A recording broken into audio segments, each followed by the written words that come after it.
Sejam bem-vindos ao primeiro episódio do Precisamos Falar Disso podcast. Primeiramente, eu vou começar me apresentando e explicando um pouco sobre como que vai funcionar o podcast e esse primeiro episódio. Meu nome é Rafaela, eu tenho 20 anos, sou estudante de Direito, trabalho atualmente no escritório de advocacia e trabalho com internet e sempre busco trazer projetos para as minhas redes sociais. Eu fui diagnosticada esse ano, em abril, com um transtorno de ansiedade generalizado e por conta disso eu achei importante trazer para as minhas redes sociais algum projeto que falasse sobre isso. Até por isso veio o nome do projeto. Precisamos falar disso, que é um assunto tão importante que está tão vinculado na nossa sociedade. Cada episódio vai falar de alguns transtornos mentais e psiquiátricos e com convidadas especiais. No caso, a gente estará com uma psicóloga em todos os episódios e convidadas estudantes de psicologia e pessoas que tenham os transtornos. Eu vou começar apresentando elas. Primeiramente, Gabi, seja bem-vinda. Queria te apresentar, falar um pouco sobre sua experiência, questão de graduação, enfim, o que é a sua vivência como psicóloga hoje. Muito obrigada pelo convite, é um prazer estar aqui com vocês, conversando sobre esse tema que é tão importante, psicopatologia, que eu gosto muito. Então, eu sou psicóloga, né, terapeuta cognitivo-comportamental, tenho formação nessa abordagem. Além disso, eu sou tenho formação em psicopatologia, né, que é o estudo dos transtornos mentais. Estou cursando atualmente terapia comportamental dialética, que é um viés ali, uma abordagem mais voltada para trabalhar a regulação emocional, tratamento padrão Orojo para trabalhar o tratamento, né, de transtorno de personalidade borderline e alguns transtornos alimentares também, mas ainda estou cursando isso. Atualmente eu atuo na clínica, né, no consultório particular, com as mais diversas demandas. Psicopatologia é bem frequente, mas também demandas de relacionamento.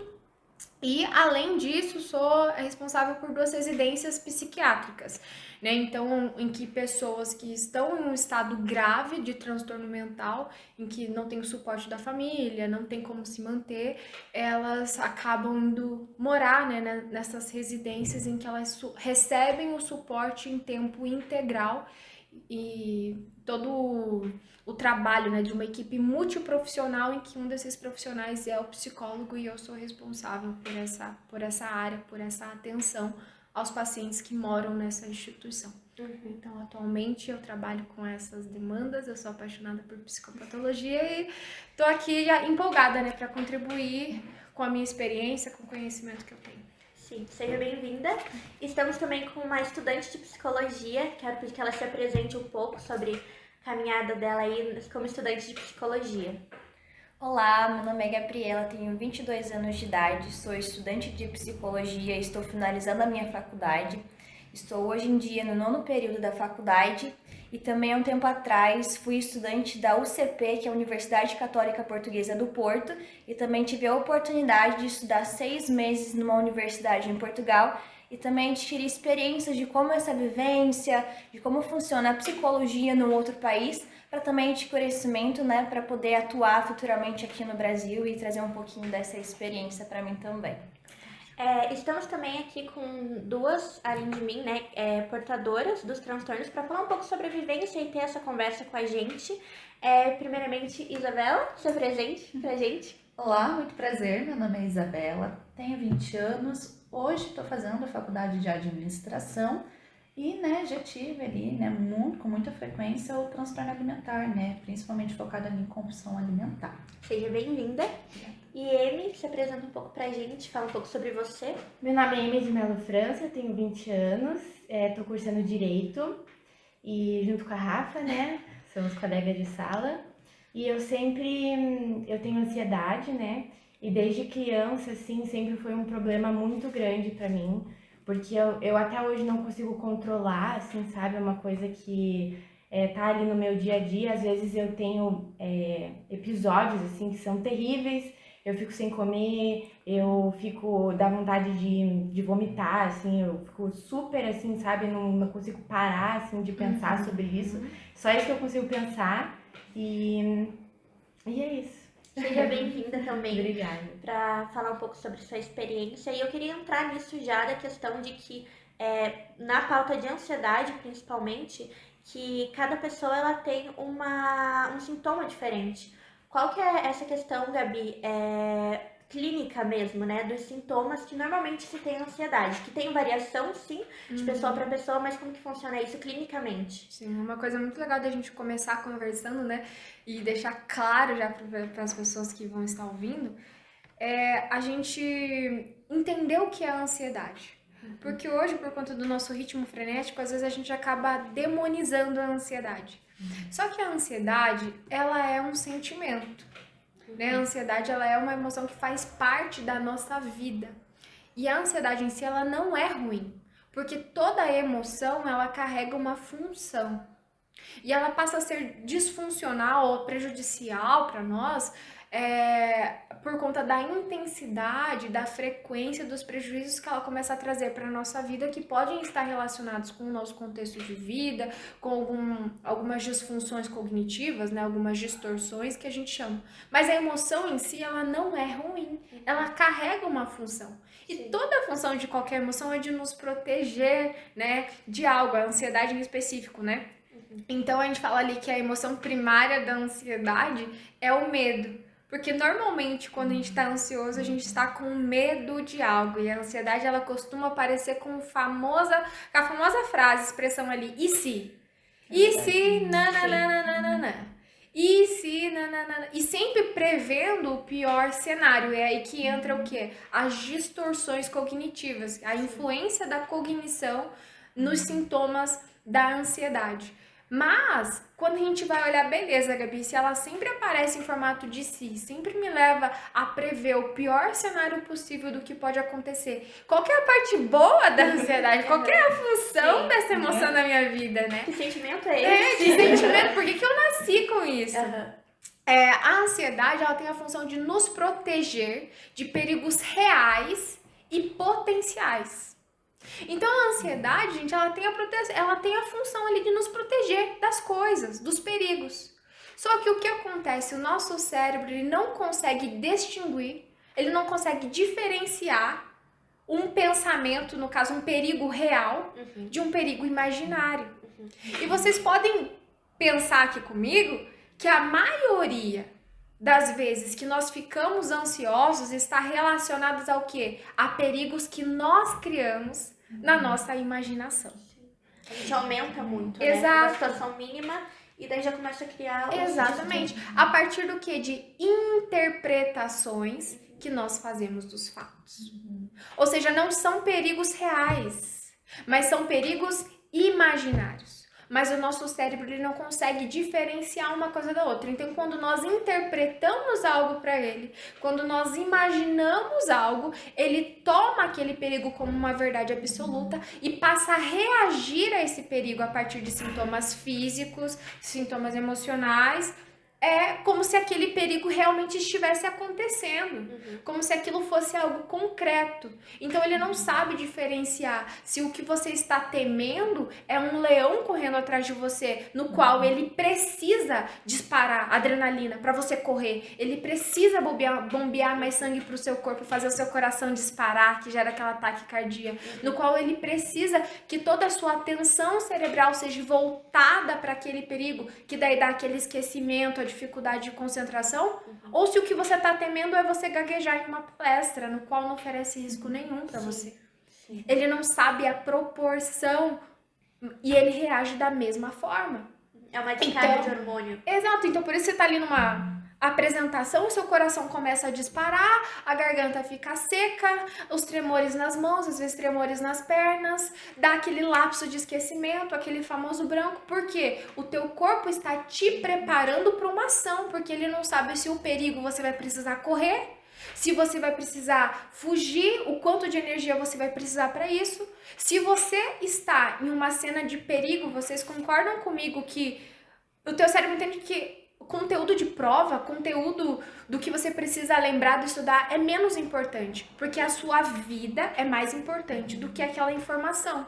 Logo, o que dá aquele lapso de esquecimento, porque ele vai voltar toda a sua atenção para o perigo, porque se você bobear diante do perigo, a tua vida está em risco e a função dele é te proteger e te manter em segurança. Logo, qualquer outra informação está em plano secundário. E por isso que vem aquele famoso branco diante da prova, vem aquele famoso branco diante das apresentações. Eu estudei tudo, Gabi. E daí chegou na prova, eu esqueci, mas eu saí da prova, lembrei de tudo. Porque quando eu saí da prova, meu cérebro relaxou. Ele entendeu que ele estava em segurança. Se ele estava em segurança, aquelas informações que estavam em plano secundário voltou a poder estar como prioridade. Mas no momento da prova, como eu enxerguei a prova como um perigo, o perigo era eu me defender, a prioridade era eu me defender, me proteger desse perigo. Sim. Logo, todas as demais informações não eram É importantes. verdade, faz muito sentido isso, porque eu, além de ter transtorno alimentar, eu também sou muito ansiosa, muito ansiosa. Então, meu psicólogo sempre fala, você se coloca, não tem problema você pensar em situações futuras. Ele falou, o problema é que você já se coloca naquela situação e você já sente tudo daquilo. Consequentemente, é como se você estivesse naquilo, mas aquilo não aconteceu. Exato. Isso é uma coisa que ele trabalha comigo. Ele fala, tenha calma, mulher. Sim. Vai com calma. Não, e a questão é um sintoma físico, né? Que a gente comentou. Ele é, a princípio, ele é um sentimento, a ansiedade, como você falou, mas que afeta a questão mental e o físico. Porque a ansiedade, toda emoção é fisiológica, gente. Toda emoção, como eu falei, se toda emoção carrega a função de nos proteger, como que o nosso corpo nos protege? O nosso cérebro manda comando pro nosso corpo, pro nosso restante do nosso corpo. Precisa correr, o nosso cérebro precisa mandar um comando pro nosso corpo, que a gente precisa correr. Pro nosso corpo, pra gente conseguir correr, precisa bombear mais sangue, precisa não sei o quê, precisa várias coisas. Então, assim, é por isso que se tá ansioso, essa emoção vai levar ali a maior aumento de alguns neurotransmissores que a gente chama, né? Então, por isso que acaba afetando o físico também, porque toda essa carga de neurotransmissores que são liberadas na intenção de impulsionar o sujeito para uma ação de proteção, de autodefesa, Sim. é aquilo que a gente percebe essas reações de taquicardia, garganta seca. Tem pessoas que às vezes fazem xixi nas calças, tem pessoas que não conseguem, né? Por quê? Porque todo o corpo está sendo preparado para enfrentar esse perigo potencial. Sim, exato. E eu até conversei com a minha psicóloga sobre isso e a questão do controle, né? Porque é uma questão que a gente vai ter sempre. Quem tem ansiedade vai ser portadora de ansiedade a vida inteira. Ela vai ter picos, né? Ela Todos nós vamos conviver com ansiedade a vida inteira. Não tem como não ter ansiedade, porque a ansiedade, ela é uma emoção que faz parte da nossa vida. Sim. E daí tem essa questão do controle, né? Em caso de, por exemplo, eu que tenho o transtorno de ansiedade generalizado, de controlar isso, de controlar os sintomas, eu vou ter, independentemente, mas como que eu vou criar mecanismos para isso? Taquicardia, ou sensação de desmaio que eu tenho, que eu acredito que eu vou desmaiar, dor de cabeça, que vem com tudo isso. E é impressionante que na época que eu tava passando por isso, quando eu chegava no hospital, automaticamente parava. Por quê? Era aquilo de lembrar depois da prova. Ah, eu saí da prova e lembrei. Tô segura. Tô segura, porque eu tive uma segurança ali em algum determinado momento. E eu também, nesse processo, eu tinha muita segurança em segurar na mão de alguém. E na faculdade, às vezes, não tinha alguém, por favor, pra eu segurar na mão, porque me dava uma segurança de que tava tudo bem. Exato. Né? E é um processo, né? Tudo foi um processo. O meu processo de diagnóstico, depois tomando remédio, depois parando de tomar remédio. São tudo processos e que a qualquer momento podem voltar, né? E que eu tive crise do pânico também nesse período da minha vida. Mas é um processo e a importância da psicologia nisso e também a importância de falar sobre isso, porque eu tinha muito preconceito e diminuía muito, porque ao meu redor a gente não fala sobre isso. Então, a partir do momento que eu comecei a falar com isso, comecei a falar sobre a experiência que eu estava passando, naquele momento eu comecei a escutar as pessoas e ver o ponto de vista delas, o que elas já tinham passado, e eu me senti muito acolhida, literalmente, porque todo mundo já passou por alguma coisa e te dá um amparo de que é uma coisa que a gente convive na nossa sociedade. Eu não sei se do ponto de vista clínico ou não, mas é uma coisa que tende a aumentar, diminuir, enfim, como que está. Mas é uma questão que é um processo e que é importante a gente falar sobre isso. Queria até falar com a Amy sobre a questão de sintoma que você tinha, que a Isa comentou um pouquinho do dela, eu também do meu. Então... assim, eu lembro de uma vez em específico, assim, eu lembro dessa vez até hoje, assim, porque, sabe, foi uma coisa que me marcou, assim, muito. Eu nadava, né, fazia natação, e daí no dia que eu ia competir, um dia antes, eu passava mal, assim, sabe, não conseguia dormir, ficava enjoada, assim. Eu não conseguia... Pensava que aquilo não estava acontecendo comigo, assim, sabe? Meu Deus, o que está acontecendo comigo? Daí chegava na hora, assim, sabe? Do negócio, dava, tipo... Meu Deus, dava um branco, eu não sabia mais nadar, assim, sabe? Teve até uma vez que, tipo, eu cheguei a me afogar por de tanta ansiedade, assim, sabe? E se tipo, eu não esquecer. souber nadar agora? Exato. Sim. E daí, assim, desde aí meus pais já perceberam que tinha alguma coisa de errado, assim, né? Tipo, ela é ansiosa, mas assim, tipo, é um pouco exagerado, assim, né? Um pouco a mais. Só que daí eu era menor, né? O tempo era diferente.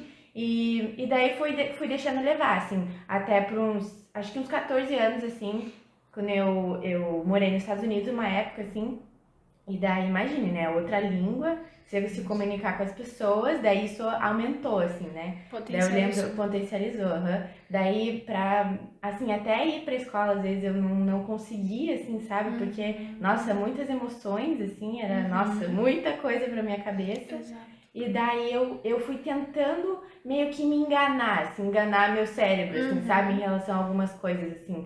Isso foi o que me ajudou, assim, sabe? Sem psicólogo nem nada, porque lá eu não tinha... Lá é muito caro, né, essa questão de saúde, assim. E daí, como eu não tinha isso, eu procurava alguns mecanismos, assim, né? De como é que eu vou Os fazer... seus pensamentos influenciavam no seu nível de ansiedade. Sim, E quando a gente exatamente. vai tratar a ansiedade, é justamente por aí que a gente começa, entendendo quais são os pensamentos que estão influenciando ou desencadeando ou potencializando esses sintomas ansiosos. Daí, assim, daí foi passando o tempo, eu fui deixando um pouco de lado, assim, daí veio a pandemia, daí acho que foi o que piorou, assim, de vez. Daí eu cheguei eu não procurei um psiquiatra, mas fui num neurologista, porque eu também tenho síndrome do vaso vagal e tal. Eu pensei que, será que tem alguma coisa a ver, né? Não tem nada a ver, mas... daí eu comecei a tomar um remédio que me ajudou, assim, mas... É muito da época, assim, né? Tipo assim, você tá com um negócio, um episódio ali, você toma, e daí ele para por uma época, e daí ele, como a Rafa falou, né, pode voltar. E daí assim, não é que tem uma cura, né, sobre isso, tem que ir tratando, assim, A gente com o aprende tempo, né? a Aprende, conviver, né? Exato. Quando, por exemplo, qual que é a diferença, né, de uma ansiedade normal? Como eu falei, a ansiedade, ela é uma emoção. Todos nós temos, todos nós precisamos... O medo é uma emoção, a ansiedade... Qual que é a diferença, né, de uma emoção e de um sentimento? Uma emoção, ela é normalmente uma reação imediata. Então, eu tô com medo de algo, naquele momento o meu corpo instintivamente reage àquele objeto, àquela situação, né? Então, o sentimento, ele pendura mais, ele demora mais tempo. Então, por exemplo, o medo. Eu vi uma aranha, fiquei com medo, dei um grito, pulei e saí correndo. Uma reação instintiva que eu tive. A ansiedade, ela é um sentimento porque ela pode durar um dia inteiro, pode durar semanas, dura mais tempo, é aquela emoção que se pendura ali, né? Então, e pode se transformar em um estado de humor, que é quando dura meses, né? Quando a gente fala estado deprimido, né? Transtorno bipolar, enfim, é um estado de humor, se transforma em um estado de humor. Mas, enfim, quando eu falo emoção, sentimento, é algo semelhante ali. A ansiedade, então, todos nós vamos experimentar isso. É algo que faz parte. Ela se torna disfuncional, algumas vezes a gente... o nosso cérebro pode estar mais vulnerável ao desenvolvimento de uma patologia por conta de herança genética. Então, quando a gente vai dar um diagnóstico de um transtorno, a gente precisa olhar o contexto atual da pessoa, precisa olhar a história de vida da pessoa e olhar também a questão, né, da família mesmo, porque às vezes pode ter uma vulnerabilidade genética. Então, se tem parentes de primeiro grau, tem pessoas na família que tem transtorno, a pessoa pode ter uma maior vulnerabilidade. Não é causa e efeito. Não existe causa e efeito quando nós estamos falando de transtornos mentais. Não, é como uma receita de bolo. A gente não faz um bolo só com ovo, a gente não faz um bolo só com margarina, a gente não faz um bolo só com trigo. Não, a gente precisa ter o ovo, precisa ter a margarina, precisa ter o trigo, precisa ter a forma, precisa ainda ter o quê? A temperatura do ambiente correto, para daí conseguir. Um transtorno da mesma forma. É multifatorial. São vários fatores que influenciam, que juntos, somados e analisados, para ter ali o transtorno, o diagnóstico. Então, isso que eu ia perguntar da questão do diagnóstico. pode ser diagnosticado em qualquer tempo da vida. Na infância, por exemplo, você pode ser diagnosticado com um transtorno de ansiedade ou... Depende do transtorno, né? Quando é de personalidade, não. Mas quando é de ansiedade, sim. Uhum. Né? Quando é de ansiedade, tem ali...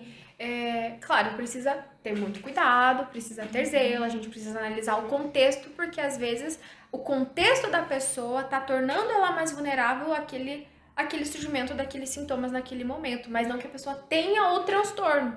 Às vezes pode ser influência daquilo. Por exemplo, uma criança que se muda de país, um lugar com outra língua, ela tá sendo exposta a um nível de estresse, às vezes, incoerente com a maturidade cerebral dela, né? Incoerente. Então, é normal, se espera que a pessoa tenha ansiedade dentro desse cenário, né? Então, assim, é diferente. Opa, mas esse cenário durou quanto tempo? Se pendurou, se arrastou, tá anos assim? Opa, daí a gente já tem que ter um outro olhar para isso, né? Mas sempre considerando o contexto. Eu não posso dar um diagnóstico baseado apenas, né, em um período ali muito curto. A gente precisa ver a somatória dos fatores, né? Então, falando para ela, quando ela já percebeu esses sintomas desde criança, às vezes pode ter ali uma vulnerabilidade, né? Não sei se outras pessoas da família já têm esse padrão ansioso. A forma em que a gente é criado, né? Influencia muito. As coisas que a gente vai escutando ao longo da nossa vida. Isso é perigoso, você não pode, você não dá conta. Tudo isso, de certa forma, vai construindo crenças sobre a nossa capacidade de lidar com os problemas.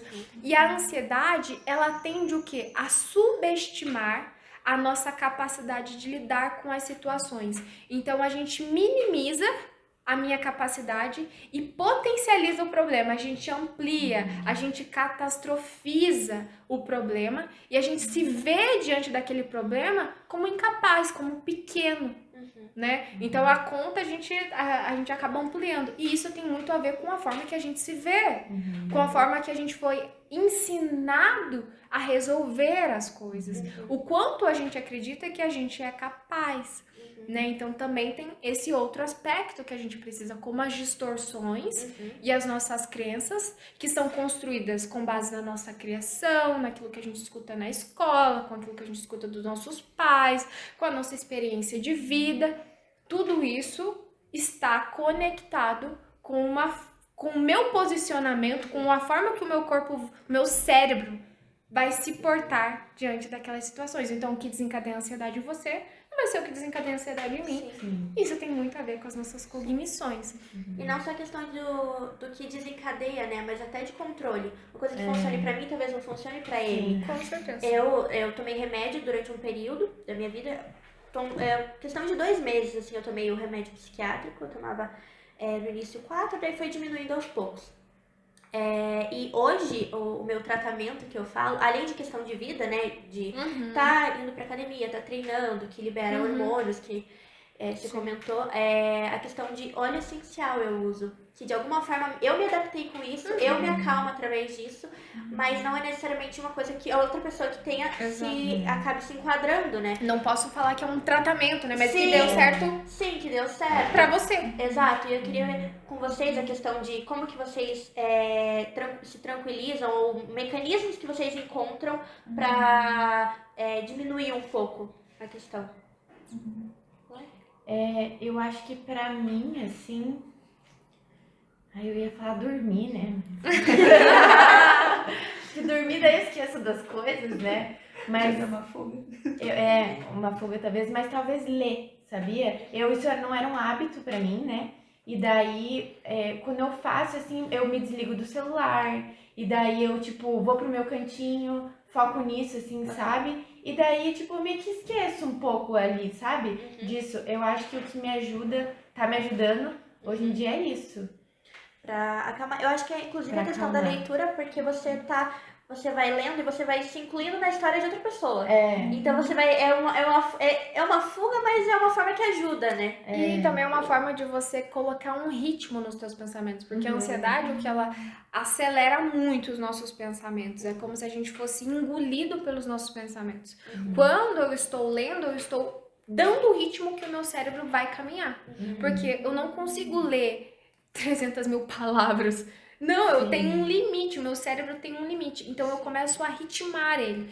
Quando eu coloco uma ordem para ele, quando eu coloco ritmo nos meus pensamentos, duas coisas acontecem. Primeiro, eu estou desacelerando os meus pensamentos, estou obrigando a minha mente a caminhar nesse ritmo da minha leitura. E a outra coisa, eu estou praticando a atenção plena em algo. Então, eu estou voltando a minha atenção para algo que me promove essa sensação de segurança e tira a minha atenção dos pensamentos que me geram medo, risco, as preocupações, que normalmente são essas preocupações, esses pensamentos que retroalimentam a minha ansiedade. Quando eu estou lendo algo que não está associado, não me conecta a essa minha preocupação, o meu cérebro entra o quê? Eu estou seguro, eu posso relaxar, aquela sensação pós-prova. Então, o que? Os sintomas da ansiedade podem reduzir ali, porque eu voltei a minha mente, eu concentrei a minha atenção em algo que não retroalimenta essa sensação de medo, de insegurança. E eu acho que eu tenho, sabia, talvez um pouco de vício, assim, em pensar, em ter esses pensamentos de medo, assim, sabe? E quando eu paro pra pensar, assim, nossa, por que eu tô pensando nisso, assim, sabe? Eu me pego pensando Se muito. torna um assim. hábito, né? Exatamente. E uma coisa que eu tô me policiando mais, né? Mas às vezes vem assim do nada, né? E eu fico naquilo ali por horas e horas Porque e horas. o teu cérebro te viciou, né? É aquilo que a gente chama de estado de hipervigilância. Eu fico viciado a procurar riscos potenciais. Eu tenho que estar preparado para tudo. Algo pode acontecer a qualquer momento, então eu tenho que estar atento a tudo que pode acontecer a qualquer momento para me proteger. Eu estando atento a tudo a qualquer momento me gera uma sensação de controle. Se eu tenho controle, eu tenho segurança. Se eu tenho segurança, o meu estado de ansiedade volta para o nível basal.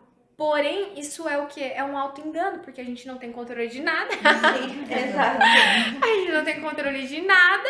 E quando uma coisinha foge daquilo que a gente imaginava, a gente desestabiliza muito. Sim, isso que eu ia perguntar, a questão dos níveis, né, que você falou de ansiedade.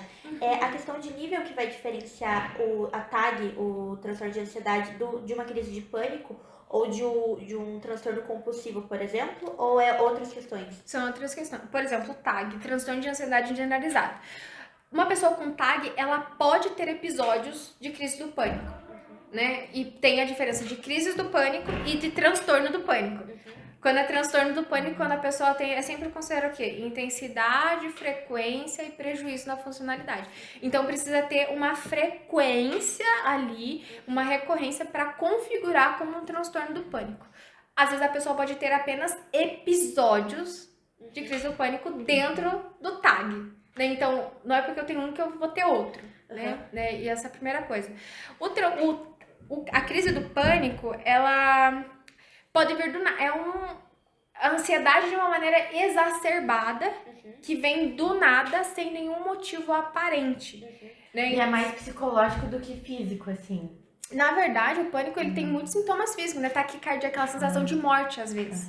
Aquela pessoa, parece que eu tô morrendo, e tem pessoas que têm a sensação de que sai do próprio corpo. De despersonalização, a gente chama, né? Então, tem muitos sintomas físicos mesmo. Falta de dificuldade para respirar, Esquece como a quer visão respirar. fica turva, é aquela sensação de vou morrer, né? Eu tive uma vez, que eu acabei de lembrar, que né, vou lembrando das coisas. Era nova também, estudava no Dom Bosco ali. E daí eu fui fazer conhecer a escola, assim, e daí, como eu tenho essa síndrome do vaso vagal, às vezes, quando eu fico meio nervosa, eu desmaio. Só que aí, quando vem aquela sensação, eu lembro que me deu uma ansiedade, e daí eu lembro que meu pai estava me segurando no colo, e eu gritava assim, eu vou morrer, e eu pensava mesmo que eu ia morrer, assim, sabe? Isso que você falou mesmo, a minha visão ficou turva, assim, sabe? Foi a primeira vez que eu tive, primeira e única, né? Única, não sei. E às vezes vem sem nenhum motivo aparente, né? As pessoas falam, nossa, não aconteceu nada, foi do nada. Do nada. Foi do nada, né? Os gatilhos são muito estranhos, né? Porque às vezes tem determinada coisa que acontece na minha vida que eu falo, nossa, isso seria um gatilho, mas eu tô bem. E daí em outra coisa completamente diferente, que eu tô tranquila aparentemente, me vem alguma coisa e dá o desenvolvimento. É como se o alarme tivesse desajustado mesmo, tipo, puf, não tem nenhuma razão aparente. Então essa é a crise do pânico. Tem um termo que não é tão... que é o que quando falam, né, crises de ansiedade, mas na verdade o que é? É uma ansiedade forte que tá ali na pessoa. que esse normalmente tem uma razão. Por exemplo, vou fazer a prova do Detran, tem um motivo, eu sei, aquilo me gera preocupação. Fico tão presa na possibilidade de não passar, e fico pensando, fico preocupada, e aquilo vai me dando uma ansiedade, e eu travo, e acontece tudo aquilo. Isso é o que a gente chama normalmente de crise de ansiedade, uma ansiedade mais intensa, mas que eu sei qual é a razão. Eu sei o que está acontecendo, que está me desencadeando esse medo. A crise do pânico não tem essa visão tão clara. Não tem uma conexão com a Com a situação ou com o fato em si. Às vezes pode vir de maneira abrupta. Então essa é a primeira diferença, né? E o transtorno compulsivo? E o transtorno compulsivo já entra dentro da categoria de transtorno alimentar. E essa compulsividade, claro, tem casos em que a pessoa, como uma forma de lidar com essa ansiedade, de manejar ali a sua ansiedade, pode acabar buscando regular através da comida a sua emoção, né? Mas são coisas ali diferentes. O fato da pessoa ter uma coisa não significa que ela vai ter outra, ou pode ter as duas também, uma questão, um fator não anula o outro, mas precisa ser muito bem investigado. Né? Que eu ia perguntar pra Gabi a questão de como estudante de psicologia, como que a faculdade trabalha com essa questão de ansiedade, enfim, de maneira geral, assim, e qual é o seu ponto de vista como estudante de psicologia mesmo dentro dos transtornos mentais? Bom, primeiramente eu acho que psicologia é uma área muito abrangente, então dentro da faculdade são 5 anos de curso, a gente não tem a oportunidade de conseguir aprofundar em tudo que a gente aprende na faculdade, então às vezes a gente tem uma quantidade de conteúdo X e que a gente precisa estudar muito por fora, para que a gente tenha um conhecimento maior. Porque são muitos temas, são muitas temáticas que são trabalhadas dentro da psicologia e que se precisa de um aprofundamento para isso. Tanto é que a gente tem várias áreas da psicologia. Vamos trabalhar com psicologia do esporte, vamos trabalhar com psicologia em determinadas áreas para que a gente possa se especificar, assim como na medicina. Então, o médico ele sai formado, né, mais na parte clínica, mas ele, para poder trabalhar numa área específica, ele precisa de uma especialização. Então, dentro da psicologia, se tem também esse tipo de especialização. E isso é muito legal, de você compreender mais sobre isso, né? De entender um pouquinho mais sobre cada um desses aspectos. Então, a gente tem essas abordagens e eu acho que vai muito do estudante mesmo. Tem estudantes que gostam muito de psicopatologia, tem estudantes que gostam muito de avaliação e testes psicológicos. Então, cada um às vezes especifica numa área diferente. Então, é muito legal de trabalhar isso dentro da faculdade. E isso muda também muito de um país para o outro. E isso é legal que eu tive essa experiência, né, quando eu fui estudar em Portugal. E é legal que terminologias mudam dependendo de onde você vai trabalhar e de como você está num país diferente. Critérios de diagnósticos mudam, até porque quando a gente trabalha na psicologia, a questão quando a gente vai dar um diagnóstico, um laudo para uma pessoa, influencia a questão regional, se a pessoa por exemplo, não é letrada, é letrada. Então, tudo que você vai analisar, você precisa entender a individualidade do indivíduo. Então, é muito importante que na hora de se fazer um diagnóstico, se compreenda bem quem é o indivíduo que você está trabalhando, quem é o indivíduo que você vai estar ali presente. Porque, às vezes, você vai para um país que a quantidade de estudo é muito menor, as pessoas estudam menos, e você vai aplicar os mesmos testes, estudar da mesma maneira, e chega, poxa, essa pessoa tem aquilo de laudo. E não é necessariamente assim. Então, é muito legal você entender essa questão regional, a questão se a pessoa tem uma questão letrada boa ou não, entender um pouco da realidade do indivíduo. Por isso é importante você entender a particularidade que cada um tem, né, para isso. E isso também vai agora do estudante, né? Tem estudantes que, por exemplo, a gente trabalha na psicologia no Brasil, é diferente na região sul, na região nordeste, norte, como também lá em Portugal também é muito diferente. Então eu aprendi muitas coisas novas lá, tanto é que medicamentos no Brasil, como a gente fala, são diferentes, então tem alguns que são aprovados no Brasil, mas que lá, por exemplo, não são aprovados, e como também lá são aprovados e aqui não são. Então é legal você entender e fazer essa junção entre as experiências que se teve de um país e de outro para poder aplicar no seu ambiente. Óbvio que o conhecimento que eu tenho lá foi muito bom para mim, porém não necessariamente tudo que eu aprendi lá vai ser aplicável para a minha realidade de hoje em dia. Então é muito legal você ter esse conhecimento do seu entorno, e a faculdade te propicia instigar você a querer estudar as coisas. Então você tá lá, eles te dão aquele gostinho, tipo, nossa, é muito legal estudar isso, muito legal estudar aquilo, e aí vai de você também procurar estudar mais sobre esses assuntos, porque a psicologia ela é muito grande, tem muitos temas dentro para você se estudar. Então vai de você você procurar. Eles te dão um gostinho. Aí você que tem que procurar o sabor todo na hora de provar a comida, porque é muito legal. Então, É como acho que qualquer é isso. faculdade, né? É, A gente é tem em tudo. uma vasta quantidade de conteúdo e daí Que depois... depende de você mais, né? Sim, Do que dos professores. Exato. E depois de especializar, e principalmente eu e a Amy, a gente é da área do direito, mas a gente trabalha com pessoas, mas não tem tanta responsabilidade, eu acredito, quanto a psicologia, porque você está trabalhando com a mente das pessoas. Ela tá bem ou ela não tá bem. Então tem uma Mas resolver um problema da pessoa ali, Sim. né? Tem uma responsabilidade Mas- muito maior em cima disso, né? E enquanto psicóloga ou como estudante de psicologia também. Isso é exato. muito... Sim, é uma coisa que eu penso muito, né? Eu gosto muito de estudar essa parte de neurociência, a parte de psicologia baseada em evidências, né? De estudos e tal. Eu considero isso muito importante, porque tem um neurocientista que eu admiro muito e ele fala assim: se fosse o teu filho fazer cirurgia do coração, do cérebro, com um médico que tenha competência que você tem como psicólogo, você deixaria? Né? Então, assim, coloca muito esse nível de seriedade das coisas, porque se você chega, se tem uma pessoa que você ama e chega no médico e fala assim, tô com um problema no coração, eu tô com um problema na mente, e o médico fala assim, olha, tem esse tratamento aqui que tem a melhor evidência, tem os melhores estudos, mas eu acho que água com açúcar ou que outro é melhor. Sim. O que você vai escolher? O que o médico acha ou aquilo que as pesquisas estão mostrando que é o melhor? Sim. Só que, infelizmente, quando a gente traz isso para a psicologia, tem muita discussão aí, porque envolve muita coisa.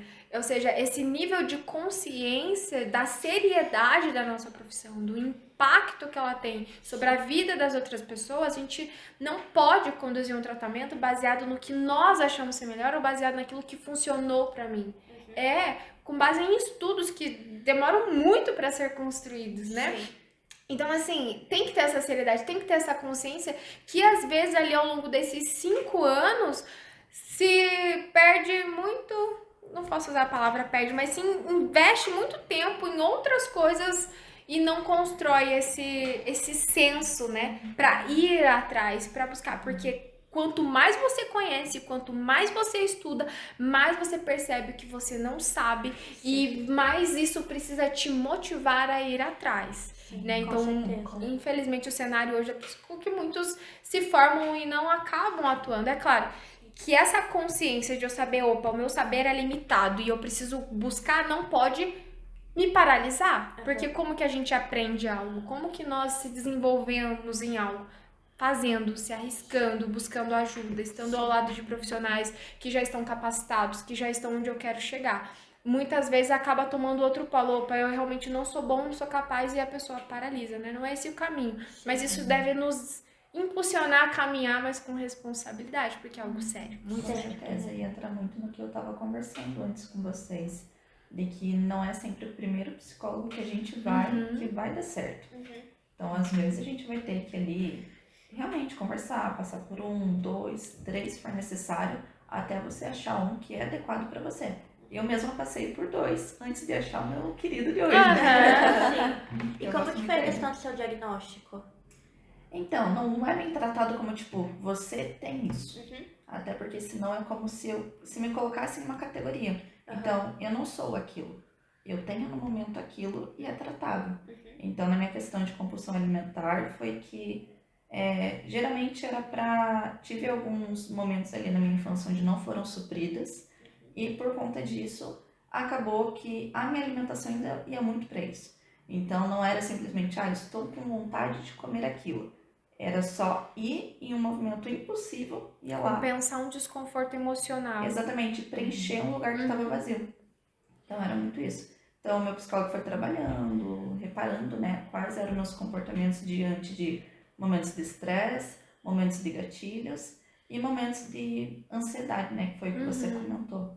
Então, aí, a partir disso ele começou a falar, não fale que você está tendo um momento compulsivo, fale que você está com vontade de comer. Ele falou, então se retire dessa categoria e comece a reanalisar a situação. Ele fez assim. E aparentemente deu tudo certo. Eu queria saber do ponto de vista clínico também a questão de transtorno alimentar, porque quando a gente fala de transtorno alimentar, na minha cabeça, ou enfim, as pessoas pensam em bulimia, em anorexia, mas não necessariamente se desencadeia isso, né? Então, do ponto de vista clínico, o ponto de vista em questão de transtorno alimentar, se distanciando da bulimia e da anorexia, como que funciona? Tem muitos transtornos alimentares, né? Quando a gente fala em transtornos que eles falam de alimentação e relacionados, né? Então, quando a gente vai olhar no DSM, por exemplo, que é o nosso Manual Diagnóstico de Transtornos Mentais, tem alguns, tem um exemplo até que me veio aqui na mente, que é o pica, tem uns que quando a pessoa tem quer comer unha, ou quer comer coisas estranhas, assim, sabe? Tem essa impulsividade por comer objetos. Então, tem vários transtornos nessas categorias, não são tão conhecidos porque não tem tanta recorrência, pelo menos não na minha prática, nunca atendi nenhum caso, né? E não é algo muito popular, digamos assim, mas dentro dessa categoria de transtornos alimentares e relacionados que eles chamam, tem bastante. Eu tava até olhando, revisando, tem quase uns 10, assim. Eu não posso aprofundar em cada um deles, que eu não tenho propriedade, né? E nem tenho prática clínica para falar sobre eles. Mas a compulsão acaba sendo muito comum, né? Porque aqui ela fala, né? A compulsão, ela se refere mais a lidar com emoções extremas do que com a própria fome extrema. Então, não está relacionado com a fome, mas está relacionado que é uma habilidade aprendida para lidar com desconforto emocional. Desconforto emocional não precisa ser necessariamente ansiedade, às vezes uma tristeza, às vezes raiva.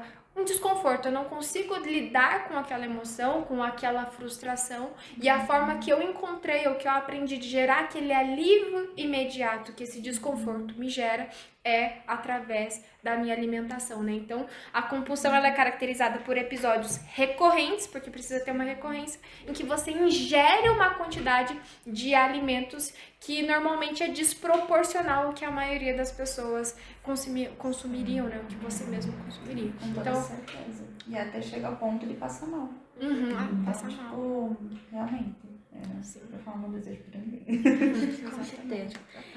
O que eu queria falar também era a questão que eu estava estudando um pouco sobre, a partir do momento que eu tive, e eu vi que as redes sociais, a questão que a gente atualmente, né, de internet, ele acabou acelerando um pouco as questões de transtornos psicológicos das pessoas. Não só de transtorno alimentar, por uma comparação ali com as pessoas das redes sociais, mas a própria ansiedade também. Eu queria adentrar disso, porque os jovens estão cada vez mais cedo nas redes sociais, né?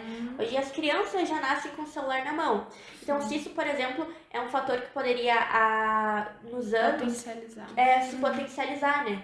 Sim, hoje já tem estudos de neurociência para essas pessoas que trabalham mais voltada para o desenvolvimento humano, né?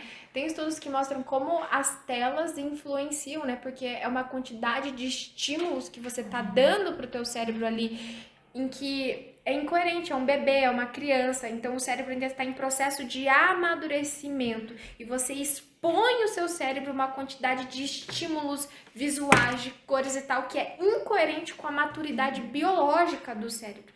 E aquilo que leva um aceleramento mesmo, o teu cérebro como se tivesse que dar um boom, não pudesse se desenvolver dentro do time correto. E deu o quê? Torna o seu cérebro mais vulnerável a essa hiperatividade, né, mental ali quase. Então, hoje já tem muitos estudos que mostram o impacto mesmo da ansiedade e não sei de outros transtornos, mas a ansiedade é bem clara essa relação de como é perigoso. Você torna a criança mais vulnerável, infelizmente, a um estado ansioso, a desenvolver TAG, por exemplo, por conta dessa quantidade de estímulos que você expõe ela a uma idade que é incoerente, né? Ela não tem a maturidade ali biológica para sustentar essa quantidade de estímulos que ela recebe. Então isso é muito ruim. E para nós é essa questão de estar ligado o tempo todo, né? O excesso de estímulos também, porque o nosso cérebro, ele é fantástico, ele é incrível, ele é lindo.